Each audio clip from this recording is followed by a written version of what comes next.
So now we're going to take a look at the Roger Federer forehand.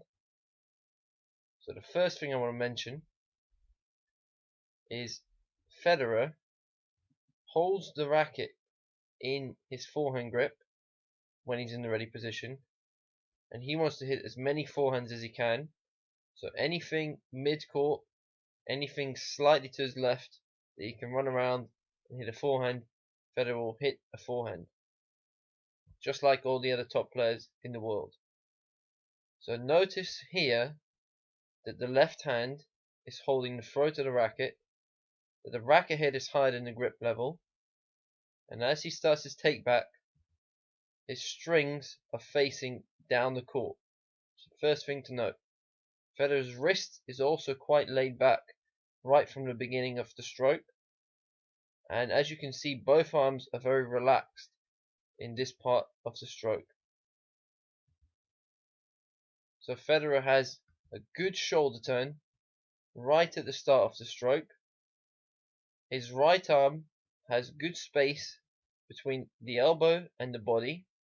A common mistake amongst a lot of players is that they keep the right elbow or their left elbow, if they're left-handed, too close to the body on the take back. So Federer holds the racket with the left hand all the way until he gets to the side of his body. Notice his strings now. The racket head is still higher than the grip level, but the strings are facing to the right side of the court. His left arm is completely across the body, in line with the baseline. He starts his racket head drop, and just like Nadal and Djokovic in the back position, Federer's strings, the side he's going to hit the ball with, so his strings are completely facing the floor. This will create huge topspin as he opens the strings when he hits the ball. So here, the perfect position.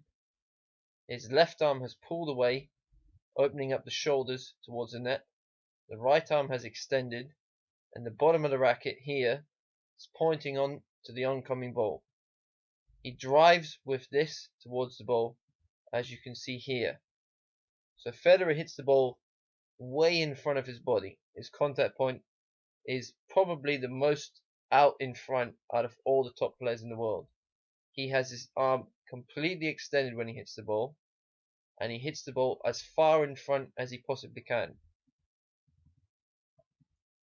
As you can see here, his head is perfectly still at the moment of contact. The eyes are watching the ball. His left arm's tucked in, his right arm's fully extended. He'll stay with the ball, and as he stays with the ball, the top of the racket rolls on top of the ball like a windshield wiper. He'll now pull the right arm and the racket into his body using his bicep muscle.